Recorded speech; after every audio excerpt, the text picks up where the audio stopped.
bem-vinda, boa noite. Eu estava falando aqui sobre o privilégio que nós temos de estar tratando um assunto tão sério na internet, onde tem múltiplos conteúdos, mas nós estamos aqui juntas, unidas, para fazermos a diferença, informar, esclarecer. E aí, hoje é o último dia de lives, e você fique à vontade, doutora Denise, para dizer o que você quiser, em primeiro lugar, e para nos informar com todo o seu conhecimento.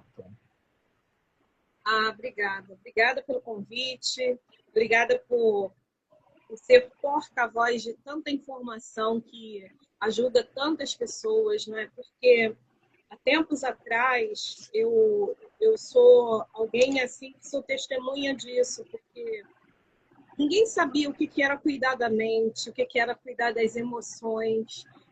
Isso era uma coisa assim, até considerada utópica, ou como diziam meus pais, coisa de rico. Cuidar da saúde mental, cuidar de quem você é. As pessoas se preocupavam em pagar as contas, em resolver a vida, mas não conseguia pensar em olhar para si, para dentro de si. Isso é uma oportunidade muito, muito grande. Que dirá a mulher, né? A mulher, então, não tinha voz para ser acolhida, né? A mulher, ela tinha que dar conta e acabou. E hoje, né, temos um avanço da ciência que tem permitido a gente alcançar setores que ajudam as pessoas a se desenvolver. E isso, assim, é maravilhoso. Eu realmente, assim, que bom que eu vivi para ver essa transformação do tempo que era da minha avó, onde a reclamação dela, as dores dela, tinha que ser lançada sobre o tanque de lavar-roupa, esfregava, a roupa estava limpinha, esfregava lá naquele tanque de pedra com uma raiva, e ali ela elaborava tudo ali. E já a minha mãe, a fala que eu ouvia era: é assim mesmo, a vida é assim mesmo, é o destino. E aquilo eu ouvia sendo criança. Boa noite, Eduardo. Boa noite, Eduardo. Seja bem-vindo. Clara também, boa noite. Boa noite, Clara. Como uma sentença assim que eu não aceitava. Eu procurei a vida inteira. E assim, por incrível que pareça, a psicologia ela entrou muito tarde na minha vida. Eu fui começar a fazer faculdade com 30 anos. E assim, de verdade, eu não conhecia a psicanálise, eu não conhecia a psicologia, porque isso não fazia parte do meu mundo. Olha que coisa triste, né? E aí, assim, hoje eu sou militante nessa questão de que tem que chegar em todas as camadas. Todas as pessoas, elas têm necessidade de serem amparadas, abarcadas. E essa série de lives que você fez, maravilhosa, é uma oportunidade. Porque talvez, assim, a pessoa nem saiba que existe essa porta, existe essa oportunidade de poder chegar num consultório de um psicólogo, de um terapeuta, de pessoas que estudaram, que se prepararam para acolher, para ter uma escuta ativa, uma escuta de acolhimento, né? E nós que trabalhamos com pessoas do lado de cá, nós sabemos como que faz diferença, né? E é por isso que eu fico muito honrada e muito feliz de poder também participar desse trabalho. Mas vamos ao nosso tema. Que ótimo, que ótimo. E hoje... A gente temos entre amigos... Maravilha! Hoje eu estou tomando chá de hibisco. Olha, que chique! Chá de hibisco. Meu chá está aqui dentro. Que chique! O chá da tarde. Muito bom. Bom, teve uma repercussão muito grande a divulgação com relação à questão do autismo, tanto para as mulheres como os direitos, né? Porque, como eu falei para a senhora, para você, vou te chamar de você, né, minha linda, minha amiga. Não se ouve falar sobre isso. ouve-se falar mais quando a criança é atípica e a mãe é o suporte, mas não se ouve falar quando a mãe também possui o laudo, né? Ou ela tem a desconfiança, ou ela precisa lidar tanto com as suas emoções como com as emoções do filho. Por isso que eu fiz questão de fazer uma live falando sobre esse assunto. E aí, até mesmo para a gente poder começar com muita tranquilidade, não tá levando essa conversa, com relação à suspeita, como que surgem essas questões, como que a pessoa pode olhar para si e falar, será que eu tenho alguns traços de autismo? Como é que é essa suspeita? Pois é, Rosana, quando se trata de mulher, tudo fica mais complicado. Porque, assim, diferente do homem, que ele é muito objetivo, a mulher, ela vive de fases e ela é muito subjetiva. Então, a própria estrutura psíquica faz com que essa mulher ela tenha possa usar mais o masking, sabe? Fazer aquele mascaramento, fazer aquele teatro, imitar as outras.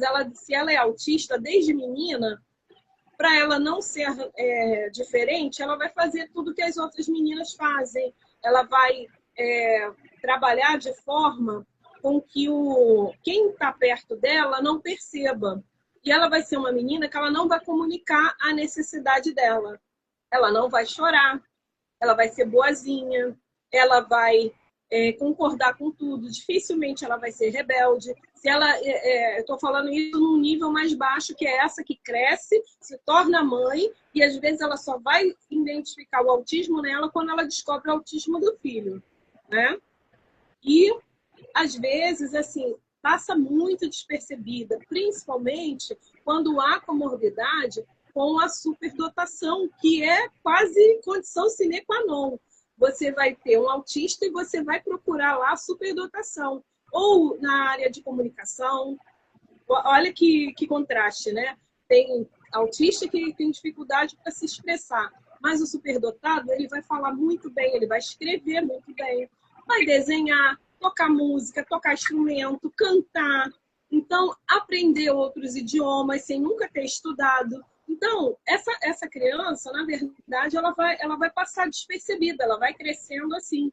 E mesmo que ela não tenha muita oportunidade de estudo, né, porque aí a gente vai pensar aqui numa mãe hoje, que ela está entre, né, uns 20 e aí sobe, né, a idade, né, porque vai ter pessoas que quando descobre no neto, aí investiga o filho, e aí chega nela e ela vê, poxa, eu também, né? Eu já ouvi de uma dizer assim, eu não vou fazer o exame, os testes, porque eu já não tenho necessidade, já estou aposentada, já cuidei da minha família, mas eu tenho certeza que se eu for submetida, eu tenho certeza que eu também sou autista, porque eu tive muita dificuldade. E aí é essa questão do problema de identificar, porque como à medida que a pessoa vai crescendo, ela vai desenvolvendo habilidades e competências que mascaram cada vez mais os sinais do autismo. Então, se ela tinha aquela forma de ficar se autorregulando, se balançando, e as pessoas começam a brigar, ela vai parar de fazer isso, mas, de repente, é aquela pessoa que não para assim, ó, com a caneta. Sim. Você vê ela o tempo todo assim, sabe? Então, ela transforma, né? Vou usar um pouquinho do conhecimento da psicanálise, onde Freud fala, né? Toda vez que você é castrado em uma situação, você para de praticar aquele comportamento. Porém, você faz um deslocamento para outra área. Isso, exatamente, na questão motora, é notório, né? Assim, como psicomotricista, eu observo muito isso. E isso geralmente entrega a mulher autista, porque ela tem quando ela está em crise, ela muda a expressão, ela fica toda dura, sabe? Ela não fica normal quando ela está em crise.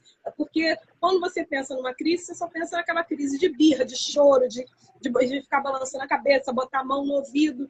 Mas, às vezes, essa mulher, ela já passou a vida inteira tendo que se acostumar, né? Porque quando ela reclamava, ela apanhava, ela era castigada, ela era repreendida, né? Todas as coisas ela tinha um condicionamento negativo, né? Porque fazia o comportamento, era tirado alguma coisa, ou um condicionamento positivo. Fazia aquilo, acrescentava a surra. Então, ela precisa tirar aquilo dela para poder ela se adequar ao que a família, a sociedade, a escola espera dela. Então, ela já está acostumada, mas ela tem a crise. E aí, essa crise dela, ela vai se manifestar corporalmente, às vezes assim, muito discretamente, assim, ó, com o dedinho, com A perna, né? Também balançando a perna. isso, com o mexer do cabelo, que não para, você vê que fica ali mexendo no cabelo toda a vida. E essas ainda vou dizer que tem sorte, porque ela ainda conseguiu usar recursos motores para fazer o alívio da tensão. Outras não, elas sofrem internamente e aí ninguém vê. E aí a dificuldade desse diagnóstico, porque não há sintomas físicos, não há análise clínica para você fazer, é tudo interno. E aí ela vai contar a história dela, onde ela vai falar que casou com o primeiro namorado com medo de não conseguir arrumar outro, porque tinha dificuldade de mostrar sentimentos, de se expor. Então, já aproveita ali que aquele chegou perto dela e aquele que ela casa.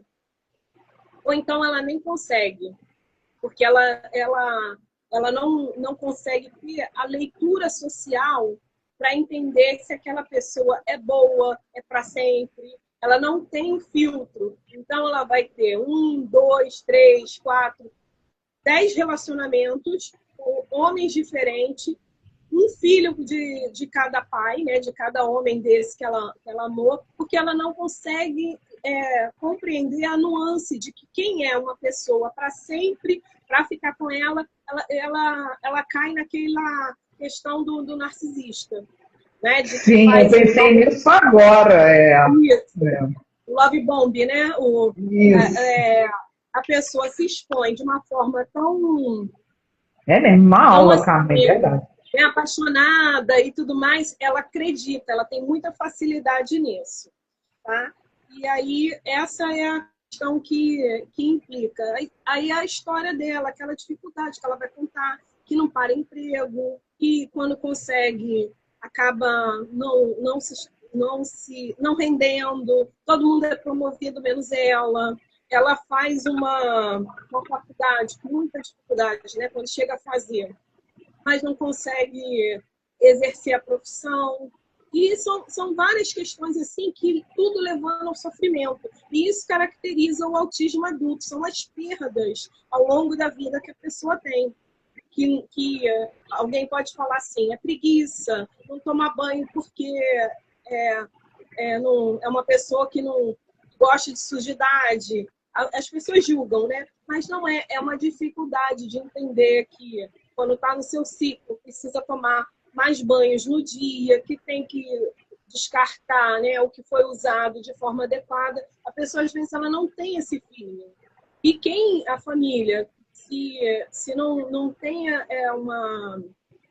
uma noção, uma cultura para poder estar fazendo esse acompanhamento, porque são mulheres que precisam de ajuda, essa pessoa ela vai passar a vida sendo rotulada, né? Se tem vários relacionamentos, vão chamar, né? Sabe de quê? Se essa pessoa ela não consegue cuidar da casa, também vão chamar aquele nome feio também.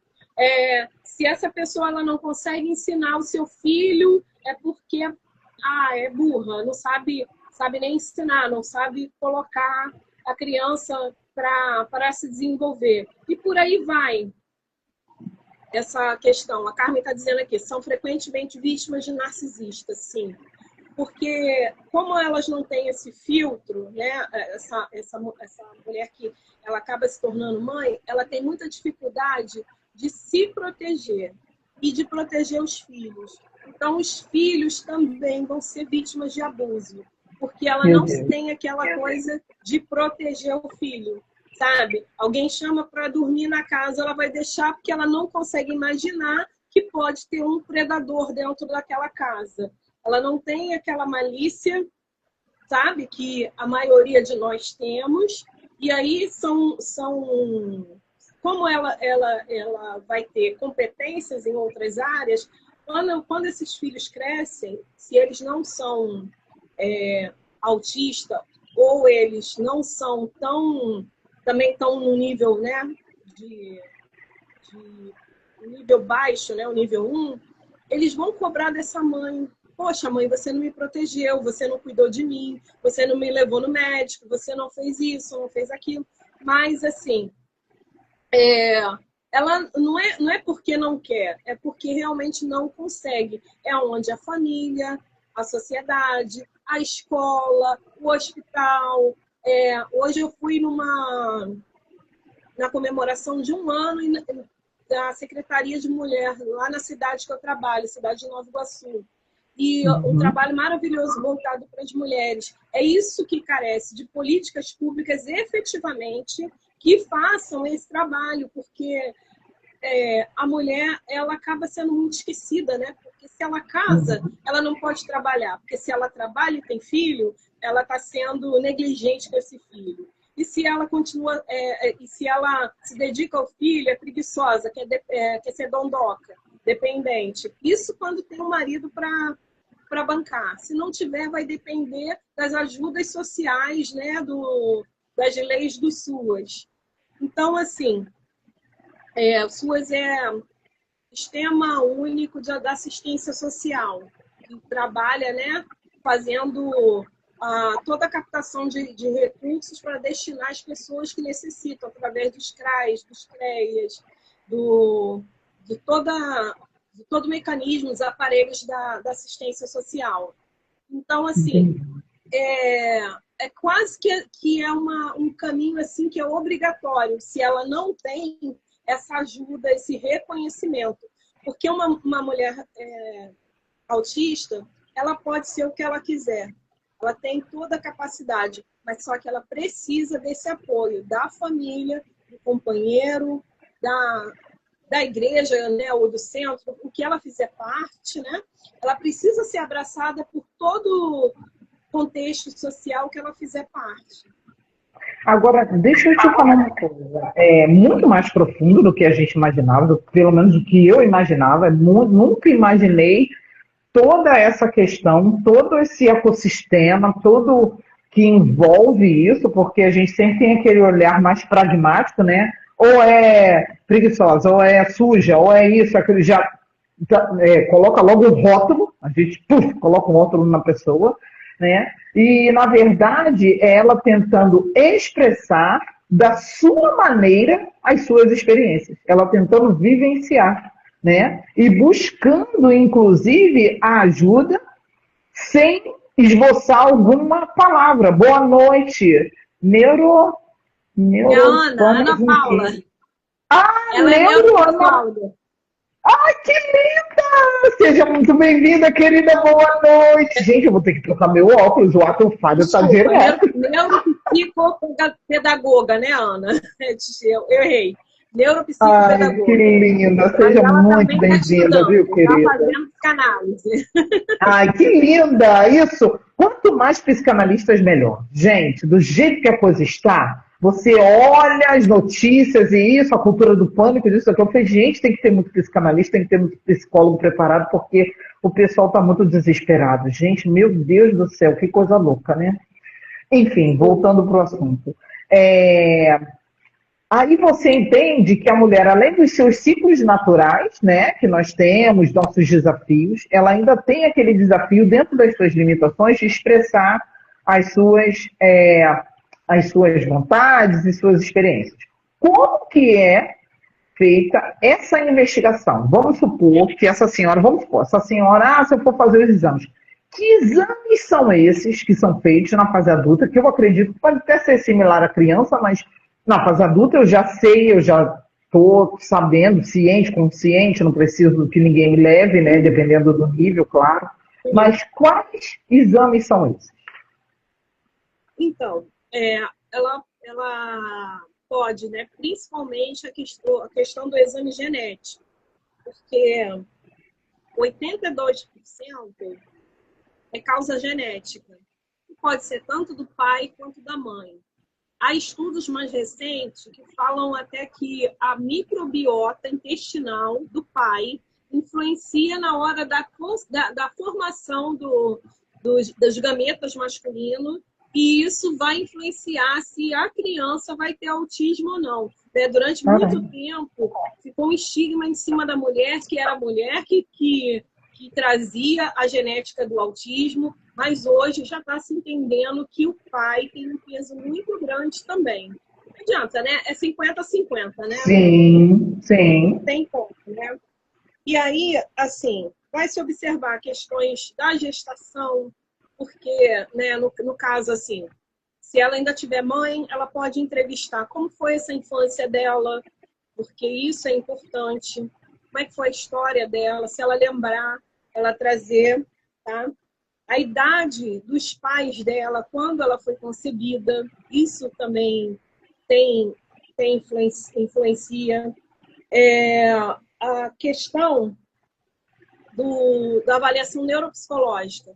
Você tem a investigação de inteligência, de testes de atenção concentrada, atenção sustentada, atenção alternada e atenção seletiva, que são tipos de atenção que vai identificar se essa pessoa, além da questão do autismo, ela tem o TDAH, né, que é o transtorno de déficit de atenção e hiperatividade. Se ela não tiver déficit de atenção, entender assim qual é a questão do porquê que ela não foca. Aí, com outros testes, a gente vai entender. Opa, não tem TDAH, nem TDA, ok. Mas então, por que ela não está conseguindo manter a atenção? Aí vai se investigar que ela tem hiperfoco, geralmente tem, sabe? E, assim, você já deve ter visto, eu vi na minha história, muitas senhorinhas que era só tá desocupada que ia pro crochê e ficava lá com aquele negocinho ali a tarde inteira. Gente, hoje, com o meu olhar de profissional, eu entendo que muitas dessas senhorinhas tinham hiperfoco. Talvez fossem autistas. E geralmente eram senhorinhas que não casavam, que não tinham filhos, e ficavam assim, muito, muito focada na questão do cuidado com o lar, com os sobrinhos, e ali ela não ousava fazer nada diferente. E a família olhava e falava, é tímida. E aí ficava, né? Tímida, ficava dessa forma. Fulana ficou pra titia. Era comum falar isso. Dizer que... Isso, eu tinha uma tia solteira. Solteirona. Antigamente falava muito sobre tia solteirona, né? Toda a família tinha uma tia solteirona. E você falando isso agora, eu me lembrei, ela já é falecida há muitos anos, que era exatamente isso. Ela tinha muito cuidado com o lar, né? Consigo mesma, ela era muito cheirosa. Ela chegava na casa dela, aquela coisa. No final, quase no final da vida, ela casou, ela conseguiu encontrar uma pessoa, só que a pessoa foi um narcisista.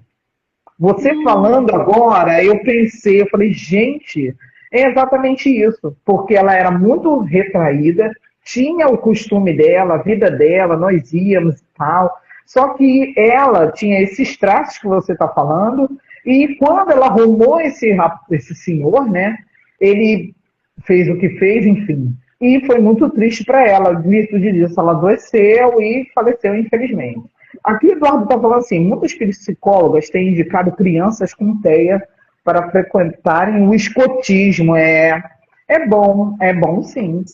Sim. Tudo que for para desenvolver, né, a pessoa, cursos, grupos, é o indicado, porque o autista ele precisa estar sendo exposto a várias experiências para que ele possa se desenvolver.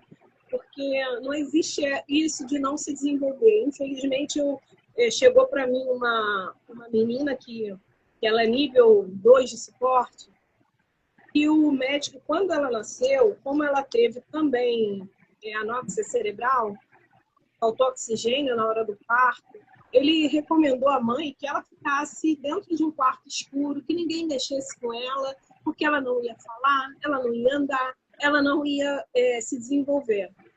Essa menina, quando chegou para mim, aos 17 anos, ela falava, andava, mas ela tinha muita dificuldade de interação e de compreensão do mundo.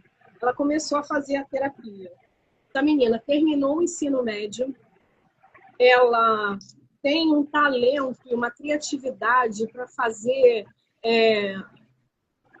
o trabalho manual, que é uma coisa linda, muito, muito bonita. E, assim, na escola, eles desenvolveram um método para que ela falasse sobre o conhecimento através de apresentação e cartazes.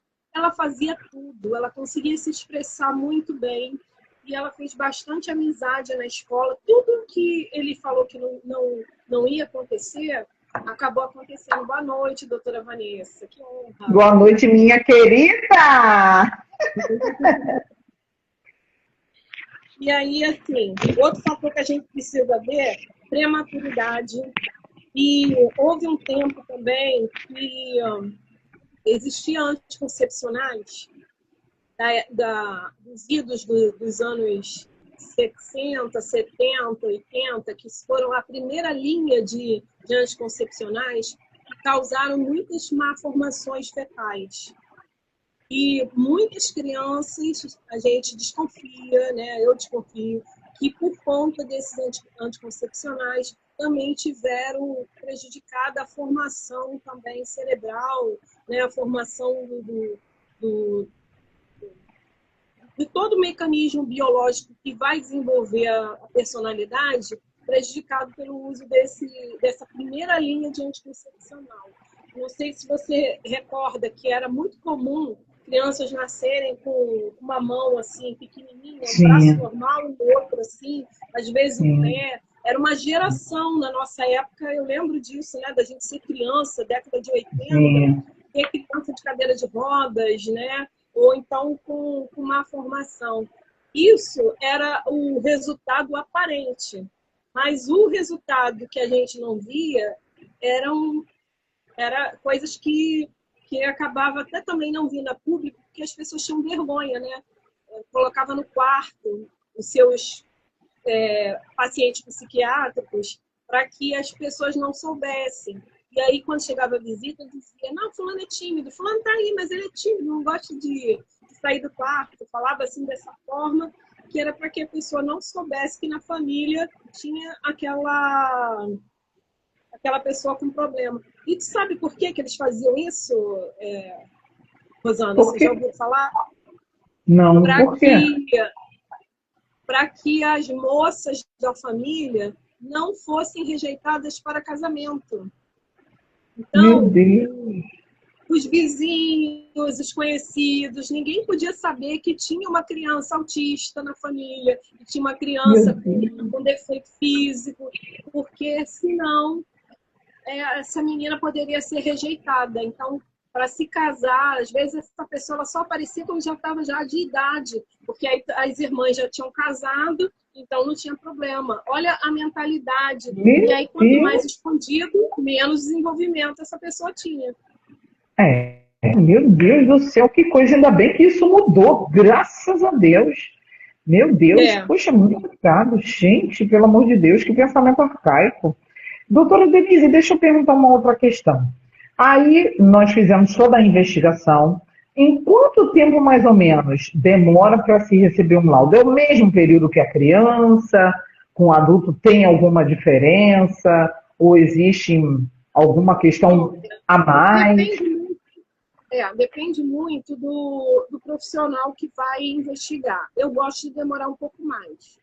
Porque não é só você fazer uma investigação, é você acolher toda a demanda da descoberta que aquela pessoa está tendo em relação a quem ela é. Porque dói você imaginar que você não passou num concurso porque você teve uma crise, que você não foi naquela prova, não foi porque você é preguiçoso, como alguém disse para você, mas porque você, naquele dia, você não deu conta de ir até aquele lugar. É toda uma revisitação da sua história, onde você vai tudo fazendo sentido. É o que eu mais ouço quando eu digo assim, você é autista.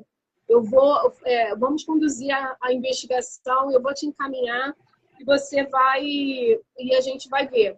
E aí vai caminhando, tá, é autista. E a pessoa rejeita, né? Entra naquele estado de luto, de saber que, né, que tem uma condição diferente, e é um estado de sofrimento. Então, eu acho que não é bom você chegar num adulto e já chegar logo falando para ele, ó, é isso, isso e isso, sem antes se acolher, sem antes se preparar, sem antes mostrar para ele todas as possibilidades. Porque quando se fala em um diagnóstico, sempre é uma sentença. E como psicóloga, eu entendo que não existe essa sentença. Existe um modo de existir, um modo de ver o mundo, né? Uma visão de mundo diferente, que você vai se adequar à sua história, aquilo que você tem, e assim, algo que você não pode botar na porta do vizinho, porque é teu, mas que você vai ter que abraçar, porque faz parte da sua história. Eu me coloco nessa condição, porque eu também demorei muito para descobrir que eu era disléxica. Eu tenho dislexia. Então, eu troco letras, eu não consigo gravar sequência de música, troco. Tipo assim, se é coração, eu falo nação. É um negócio assim, sabe? Bem complicado. O nome das pessoas, né? Hoje eu fui apresentar uma pessoa, troquei o final do nome, comecei o início do nome. Não é isso. É tipo assim, o nome é Fernandinho, Fernando, é Fernandino e eu Fernando. Ah, não, Fernandino. Sabe, eu tenho essa questão por conta da dislexia. Na hora de escrever, eu penso uma coisa, escrevo outra, no sentido assim, eu sei que maçã se escreve com C cedilha, mas eu vou lá e boto com 2 S, como se estivesse escrevendo massa. Então, Entendi. assim, graças a Deus estamos na era do corretor, né? E ele ajuda muito nessa hora, né? Mas assim, assim, eu fui descobrir já com 30 anos mais de 30 anos que eu tinha dislexia. E aí eu entendi por que às vezes eu ensinava matéria para uma pessoa que não sabia nada da matéria. Eu ia lá e ensinava, porque eu sabia tudo. Na prova, essa pessoa tirava uma nota maior do que a minha. Por conta da dislexia. E aí, assim, quando a pessoa ela tem um diagnóstico, ela vai precisar, não sei se a gente já entra nisso, ela vai precisar de alguns recursos, mesmo sendo adulto. Vai estudar, vai ter que usar o corretor do computador, né? A tecnologia dando suporte. Que a Carmen falou, a tecnologia dando suporte, isso mesmo, Carmen. Isso aí. Vai precisar de ledor para fazer uma prova de concurso. Não é só a criança que precisa do mediador. O autista, o TDAH e o disléxico, ele tem direito também a ter um ledor na hora da prova. Ele pode colocar lá, se enquadra também como uma deficiência, e aí ele vai ter o suporte de um ledor para ler a prova para ele, para que ele possa competir em regime de igualdade com as demais pessoas. Uhum. E assim, era uma coisa que muita gente não sabe, não faz uma faculdade porque não vai conseguir ir adiante, porque tem vergonha de perguntar, porque não consegue interpretar um texto na mesma velocidade das outras pessoas, e existe esse recurso hoje de pessoas assim, eu já tenho pacientes que conseguiram, né, laudaram tudo direitinho, passaram pelo pela neuropsicóloga, fazem terapia, e quando vai fazer prova, tem uma pessoa para ler a prova para eles dentro da faculdade e nos concursos. Entendi, ótimo. É um recurso também. Muito interessante, eu não sabia dele. Um exemplo aqui. Pode É dar. um filme que já é um pouquinho antigo, Noiva em Fuga. Conhece esse filme? Conheço, conheço, muito Julia bom. Roberts, né? Isso. Se a gente fizer uma análise, a gente vai ver que aquela menina, ela tem uma questão assim, ela seria né, se eu fosse analisar a personalidade dela e assim, eu diria que ela é uma autista nível 1 de suporte. A Julia Roberts nessa Sim, personagem, sim. ela faz assim perfeito, né? Ela tem não sei quantos noivos, né? E ali ela É vai verdade. passando e quando E na chega hora sempre vinha aquela memória, aquela coisa. ela, né? E aí o que me chama a atenção para eu falar isso para você? Quando chega no último, que primeiro ele era amigo dela, né? Que se eu não me engano é o Isso. mesmo da Linda Mulher, não é o nome dele? A O, dislexia. aquele Kevin Costner, né? Eu acho que é Kevin Costner, não é isso? Não, não é Kevin Kevin Costner. Costner, não. É, ajuda aí, Noiva em Fuga, o rapaz Eu não sei, não me lembro o nome dele Kevin também. Costner é do Dança com o Lobo e Guarda-Costa. Ele é o Ah, mesmo da Linda Mulher. esse, é. É. Ah, meu Depois Deus, alguém esqueci o vai nome dele também. Esqueci o nome quando dele chega, também. e a história ele vai procurar, ele pergunta para ela qual o tipo de ovo que você gosta. E ela responde alguma coisa para ele. Só que ele acha estranho, porque eu acho que ele pegou uma informação que ela gostava de outra coisa. Ele foi em todos os noivos, os ex-noivos, e aí perguntou para todos eles qual tipo de ovo que ela gosta. Aí o primeiro, ela gosta de ovo pochê. O outro, não, ela gosta de ovo estrelado. Ah, Kevin Costner. Gente, eu não gosto.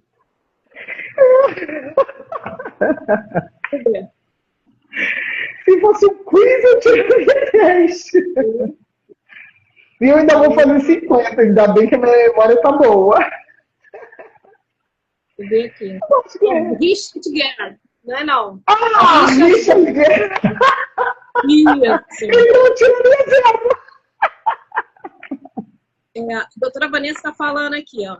O filme, concorda, Denise? Uma pessoa assim, quando identifica o transtorno, passa a entender por que se comporta assim. É isso aí. Isso.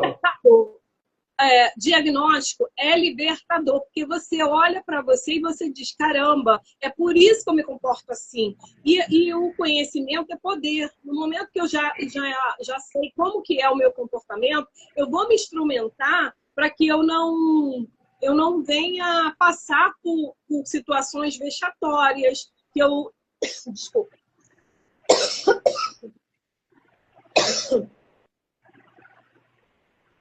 Bebe uma aguinha, amiga. Também vou beber aqui meu chazinho. É a falta do fone, que aí eu acabo gritando.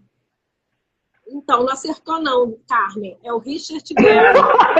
Eu e você, Carmen, repetimos de ano.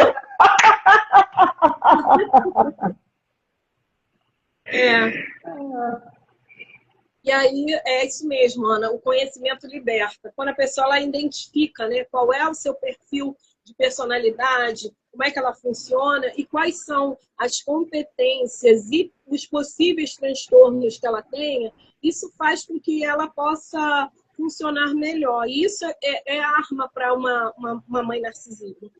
Ou melhor, desculpa, uma mãe autista. Fiquei agora com narcisismo na cabeça. Até o Eduardo falou aqui, ó, a dislexia deveria ser mais divulgada entre os professores, pois observam as dificuldades de alguns alunos e não sabem indicar o profissional adequado. Verdade, que inicialmente seria uma fonoaudióloga, né? Então, assim, eu acredito que é uma coisa multidisciplinar e que, na verdade, quase não se fala, né? Olha os recursos que você está passando, olha as alternativas. Cada vez mais, a importância de ter a ciência a respeito de si mesmo. Isso que, na psicanálise, eu fomento muito, né? Porque nós fazemos a análise, mas o paciente, ele é o principal. Ele é a pessoa que faz a autodescoberta. Nós somos Sim, ali aquela ferramenta de apoio, mas a autodescoberta é dele. Ele precisa se entender, ele precisa vir à tona e pensar, não, eu vou tomar essa atitude, com base nisso eu vou fazer essa coisa, para poder ter essa consciência, essa maturidade, né? Pode continuar, minha amiga. sim. É, e aí, assim, né, já falei a partir dessa questão. E aí, né, com a descoberta e tudo, ela consegue identificar e aí ela vai caminhar. Aí, voltando para a questão do filme, ele foi o único que teve a delicadeza de perguntar. E ele bota vários tipos de ovos para ela: ovo cozido, ovo frito, omelete, né? Ovo de tudo quanto é tipo de jeito de preparo. E fala para ela: come, experimenta e diz qual que você gosta. Ela vai experimentar e ela vai dizer, não, desse não, desse não. Antes ela estava fazendo o quê? Ela estava imitando todos os noivos. Se o noivo gostava de omelete, ela dizia, é o meu preferido. Que é muito parecido com o espelhamento do narcisista, que a Carmen falou na outra live. Só que o autista ele vai fazer esse espelhamento porque ele não sabe como é que ele se comporta socialmente. Então, ele vai eleger uma pessoa de referência para ele, geralmente alguém que ele goste, e vai fazer com que essa pessoa, vai espelhar com essa pessoa. E aí faz aquela personalidade que eu costumo falar, que é a personalidade chuchu. O borderline faz isso, o autista também faz, o narcisista também faz, e aí, né, esse samba do crioulo doido que fica para nós, como terapeutas, descobrir, né, quem é que está diante de nós, né? É verdade, é verdade. Diante disso, a pessoa, ela tem a negação, ela passa pelo luto, passa pela negação, passa por todo aquele processo, né, que nós até conversamos offline. Sim. Mas e depois disso, quando ela vai para a superação, o que, que ela tem que fazer? O que, que a mulher tem que fazer com relação a isso? Olha, buscar os recursos, né? A gente vai falar de vários tipos, né, de camadas sociais. Então, quem pode já vai logo, marca uma consulta com um neurologista, com um psiquiatra, marca um psicólogo, porque assim, a gente faz o curso de neuropsicologia, mas o psicólogo, antes de ter essa especialização, a gente também aplicava teste e também identificava isso. Mas agora Sim. botaram, né, mais uma coisinha para a gente estudar, que quando a gente vai ver é só catalogar o conhecimento, botar, né, mais próximo e ali é tido como uma especialização. Mas qualquer psicólogo consegue ajudar, né, nesse caso, fazer essa identificação.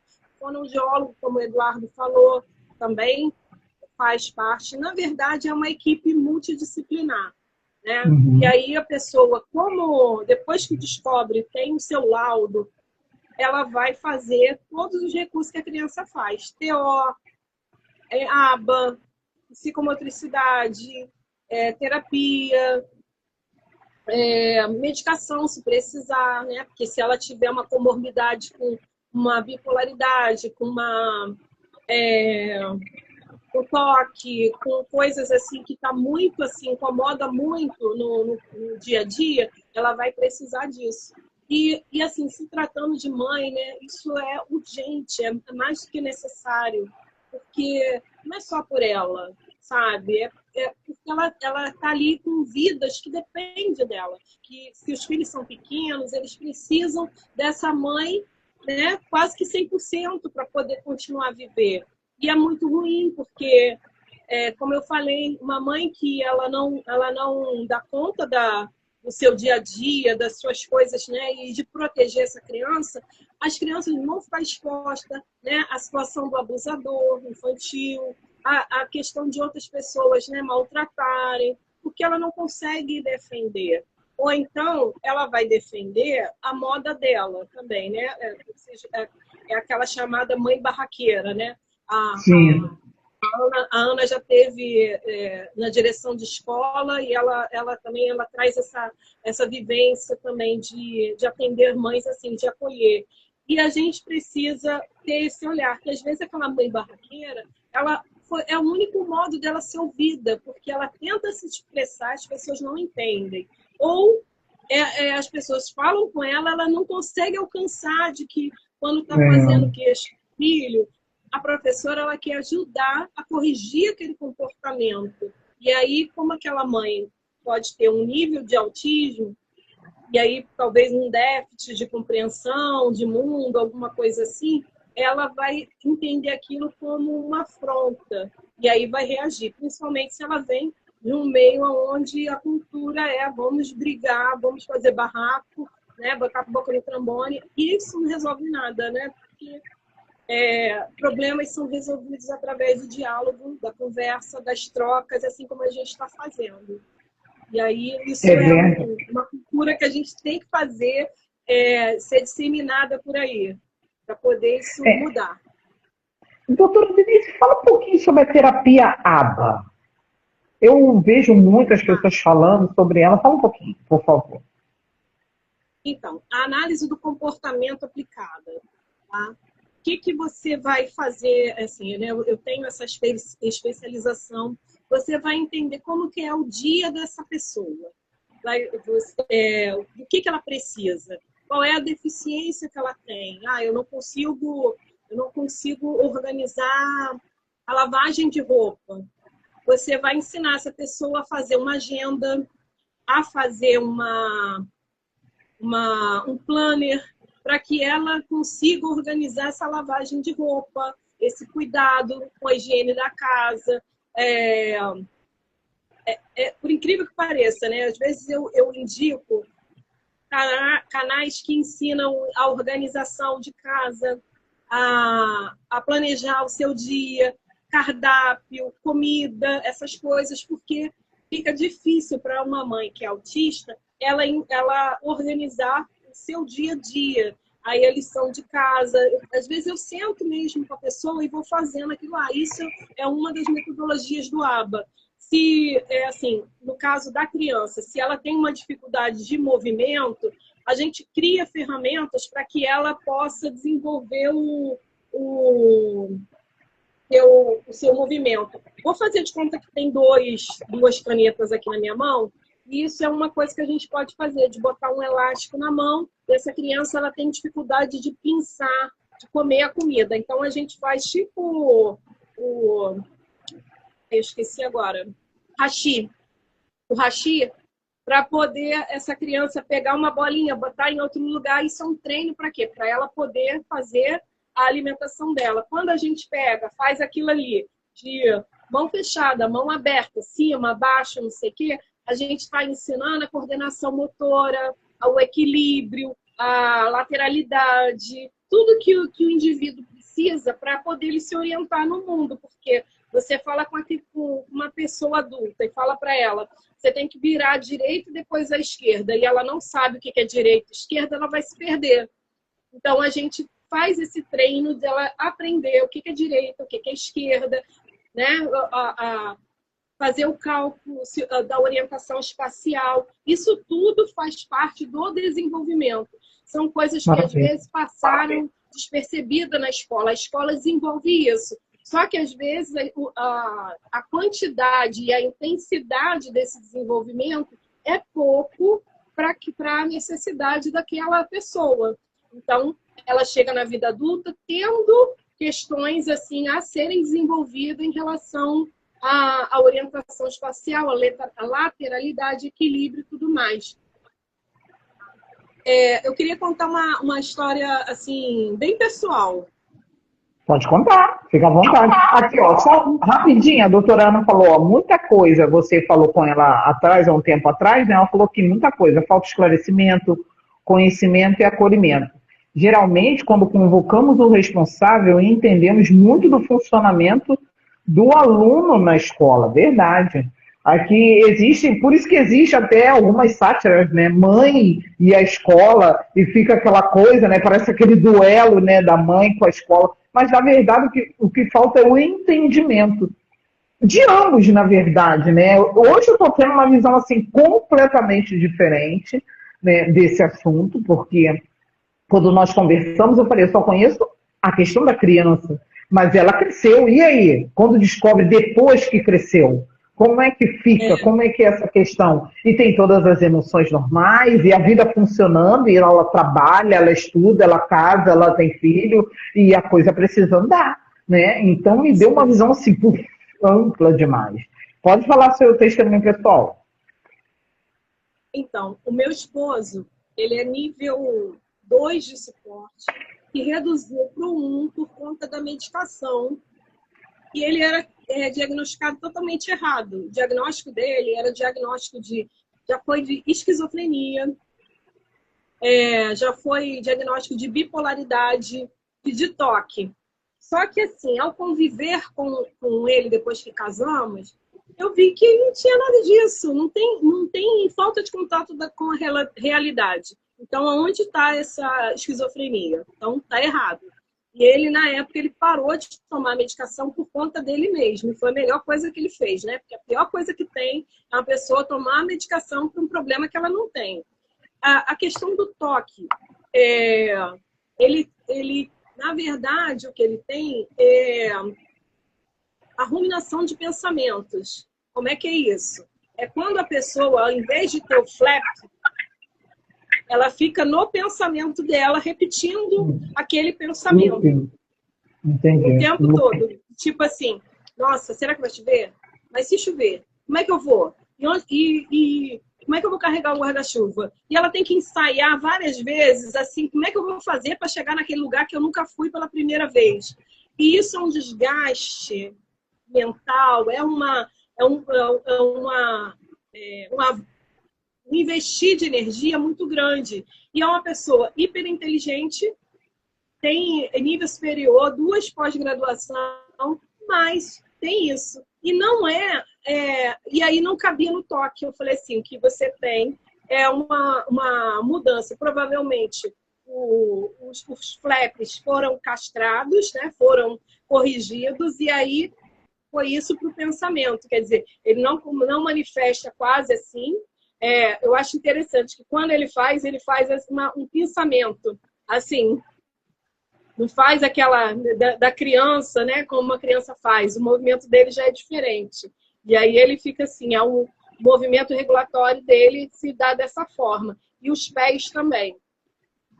A minha sogra, ela, conforme ela me conheceu e eu entrevistei, o passado dele era todo autista. Ia para a escola, armava briga na escola por causa do barulho dos colegas, fazia festa de aniversário, ele se escondia no quarto, ficava com raiva, várias coisas assim. E aí eu falei, deixa eu conversar com seu psiquiatra, porque, né, o negócio não tá bom. E aí conversei com ele realmente, né, do que eu trouxe, a história, não precisou nem, ele não mandou nem para ninguém, porque eu acho que pela minha linguagem técnica, ele entendeu que eu sabia do que estava falando e ele já assinou o laudo dele de autismo. Foi muito bom. E aí eu passei a observar a minha sogra, uma mãe autista, tendo que cuidar de um autista. E eu percebi que nessa caminhada dela, que ela teve muita dificuldade, porque ela não sabia. Porque na criação dela, foi a criação de que todos os maneirismos, todas as estereotipias que ela tinha foram corrigidas através, né, do bater e do castigo. Sim. No cantinho do pensamento. Aí, exatamente, fica no pensamento.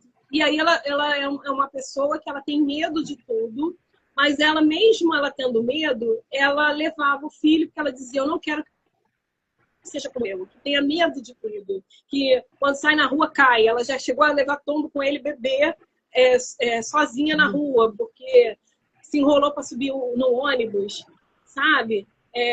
você percebe que a questão do equilíbrio, da lateralidade, né? É o que a gente fala, né? A importância da psicomotricidade para o autista, onde você desenvolve o tônus motor para que ele possa se orientar no espaço, no tempo, ele poder calcular, né? Poxa, se eu pisar aqui, dá tempo de eu pisar, fazer essa travessia antes do carro passar, sem ser atropelado. Então, são várias coisas assim que precisa. E ela não teve acesso a nada disso. Mas ela, instintivamente, ela fez uma coisa maravilhosa que hoje as mães com orientação fazem, mas ela fez por conta dela. Ela botou o filho em tudo quanto foi curso que ela viu pela frente. O curso para consertar eletrodoméstico, ela colocou. O curso para aprender a montar madeira, colocou. Luta de espada, luta de karatê, de judô, de jiu-jitsu. E ela falou, vou botar em tudo, porque no que ele se encontrar, ele fica. E ele fez natação, tudo assim, para o desenvolvimento. Exatamente o que hoje a gente, como terapeutas, recomenda que faça. Ela teve esse feeling de fazer. E aí ela conseguiu desenvolvê-lo. Tanto é que ele se comunica muito bem. Foi difícil conseguir o que outros médicos reconhecessem, porque justamente, né, na perícia do INSS, mas você não é autista, você olha nos olhos. Você fala muito bem. É uma coisa que quem é a mãe autista vai encontrar muito. Mas você casou, né? Você tem seus filhos, quer dizer, só é autista na hora de trabalhar, só é autista. Aquelas coisas assim depreciativas que quer invalidar a tua fala e o teu sofrimento, porque só a pessoa sabe o sofrimento que ela chegou a ter ali. E há momentos que é assim. Confiança é em você acreditar no teu paciente, no teu cliente. Porque ela conta a história dela de sofrimento e aí você vai, poxa, mas isso não é depressão pura e simples. Isso é o medo de viver. Por que medo de viver? E aí a gente vai fazendo, né, aquelas perguntas, testando hipótese, até que a gente chega à conclusão de que há ali um autismo que foi subdiagnosticado ou nunca mesmo foi diagnosticado, e aí a gente encontra a solução. Então, hoje, assim, eu olho para minha sogra, eu acho ela uma mãe muito guerreira, porque ela passou por cima das dificuldades dela, que na época o que não tinha condição de avançar, ela avançou pelo filho, para que esse filho pudesse ir além do que ela pôde ir. E eu admiro muito isso nela, e mãe é mãe, né? É por isso que não dá para comparar, é por isso que os festejos da mãe são muito maiores, porque o que a mãe faz por um filho, nenhum outro ser faz, né? A gente está falando aqui da mãe que é mãe, né? Da mãe que ela cuida, né? Não estamos falando das exceções, estamos falando da mãe cuidadora. E aí, aqui a doutora Vanessa... tá, pode falar. A doutora Vanessa aqui está falando, só compreendi o comportamento do meu esposo depois que o Arthur foi laudado. Pois é, justamente esse checklist, né, que a gente vai fazendo e vai entendendo. Então o fulano está se comportando assim, então eu faço isso em casa, então é por conta disso a gente vai realmente exercendo essa observação. A doutora Ana fala assim, a importância também do olhar atento da escola nas séries iniciais, verdade. Eu conversando com a doutora Denise, é porque não dá para contar nem meu fato aqui, que o Instagram já estava dizendo uma hora, já se passaram uma hora, você acredita? Menina, a gente tem que voltar, tem que fazer uma outra. Aí o que acontece? Já viu que eu convidei. E eu quero também fazer um convite público, se a doutora Ana quiser, eu também quero, em outubro, fazermos aquele grande movimento que eu comentei com você, Denise, doutora Vanessa, se a doutora Ana também puder, tiver agenda, para falarmos sobre os diversos tipos de transtorno que as crianças apresentam, todo o tratamento, orientando os pais, tranquilizando, porque muitas das vezes eles acham que é o fim do mundo, pronto, acabou, como eu te falei, que eu falei, pronto, acabou, não vou mais conseguir viver. Não, não. Na verdade, a gente precisa estudar, compreender, entender dos nossos filhos, a nossa vida, o nosso marido, tudo, os nossos relacionamentos. A saída eu percebi que está exatamente aí. Carmen me falou realmente. A Denise é uma gigante, você vai gostar dela. O que você quer? E é verdade, acabou que está passando de uma hora, eu nem desligo. Pode me expulsar, Instagram. Brincadeira. Ai, que maravilha!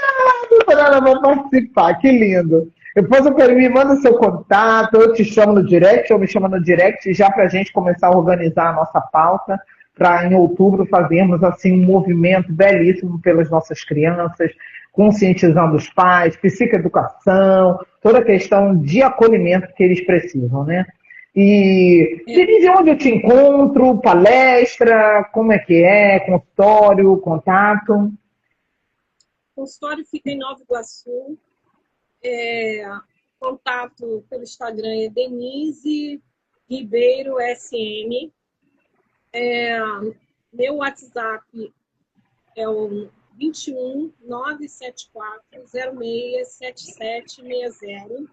Tá? Eu queria indicar alguns livros para essas mamães autistas, para que elas possam se desenvolver. São livros assim que fazem uma reflexão assim muito boa. Primeiro, para mim, é o número 1, é o livro Ser Pessoa Inteira.